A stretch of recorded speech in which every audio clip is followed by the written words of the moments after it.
ကိုဝင်ရှိနေတဲ့ချွေးမဖြစ်သူကိုရောက်ခမကမြေအောက်ခံနဲ့ပိတ်လောင်ထားတယ်ဒါဟာတားဖြစ်သူကိုတူးတယ်ပိုင်ဆိုင်ခြင်းလို့ပဲဖြစ်တယ်ကြောင်ကွေ့လန်ဟာသူမကိုယ်တိုင်မြေအောက်ခံနဲ့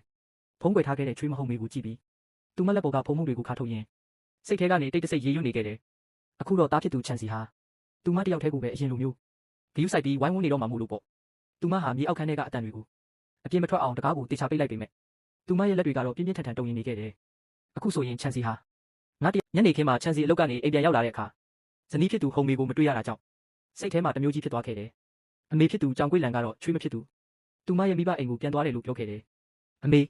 ဟုံမေကသူ့မိဘအိမ်ကိုတေချာပေါက်ပြန်သွားတာမဟုတ်ဘူးသွားရှာလိုက်ဦးမယ်ဒါပေမဲ့ချန်စီဟာဟုံမေရဲ့တိုးမွေးလုံးလေးကအိယာပေါ်မှာပဲရှိနေသေးတာကိုသတိပြုမိသွားတယ်ရောက်ခမဖြစ်သူလည်းအိမ်မှာမရှိတာကြောင့်နင်းမသွားပါနဲ့တမီးကစိတ်ကောက်ပြီးသွားတာမို့လို့ရက်ပိုင်းနေရင်ပြန်လာမှာပါချန်စီဟာအမေဖြစ်သူကိုဖယ်ထုတ်ပြီးအပြင်ကိုထွက်လာခဲ့တယ်သူဟာခြံနောက်မှာဟုံမေရဲ့တန်းပွင့်ပုံစံအကြီးစုပ်လေးကိုတွေ့လိုက်ရတယ်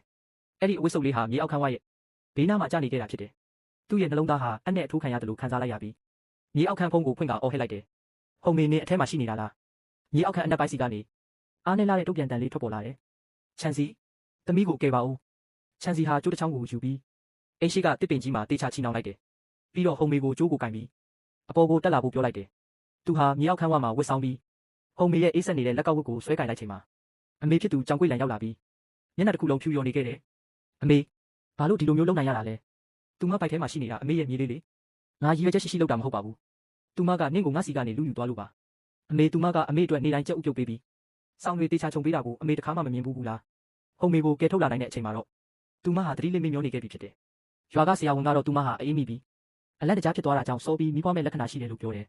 ချန်စီဟာမိဖွားခန့်အပြင်မှာတညလုံးစောင့်ပေးခဲ့ပြီးကြောင်ကွေ့လန်လည်းစင်ကြံလမ်းမှာမိုးလင်းတဲ့အထိထိုင်နေခဲ့တယ်ဟုံမေဟာသမီးမင်းကလေးတူကိုချောချောမောမောမွေးဖွားခဲ့ပြီးသူမကချန်စီကိုအမေဖြစ်သူပေါ်အပြစ်မတင်ဘူးပြောခဲ့တယ်အချို့တော့အမားတွေကတော့လွယ်လွယ်နဲ့ခွင့်လွှတ်ပေးလို့မရနိုင်ပါဘူးကြောင်ကွေ့လန်ကိုဖမ်းဆီးခေါ်ဆောင်သွားတဲ့နေ့မှာတော့နေအောင်ကြီးကအရန်ကိုတာယာနေခဲ့တယ်ချန်စီကဟုံမေနဲ့ကလေးကိုခရိုင်မျိုးထဲခေါ်သွားပြီးအေးအေးချမ်းချမ်းဖြတ်တန်းတော့မယ်လို့ပြောတယ်နောက်ပွင့်လင်းတဲ့အခါကျရင်လည်းအမေဖြစ်သူကိုမကြလာရောက်တွေ့ဆုံပြီးမိသားစုမြတ်တာနဲ့နှွေးထွေးစေမယ်လို့ပေါ့အချစ်ဆိုတာပိုင်စီးထားခြင်းမဟုတ်ပါဘူးမိသားစုဝင်တွေအကြားအပြန်လန်နားလည်ပေးရမှာဖြစ်ပြီးအပြန်လန်အလျှော့ပေးနိုင်မှသာအိမ်တော်ကြီးရဲ့အကြောင်းတွေကိုပြန်လည်ကူစားနိုင်မှာဖြစ်တယ်ချန်စီရဲ့လောက်ရအပေါ်တင်ကောဘယ်လိုထင်ပါသလဲဒီလိုမိသားစုပြဿနာမျိုးကြုံလာရရင်ဘယ်လိုဖြေရှင်းမလဲ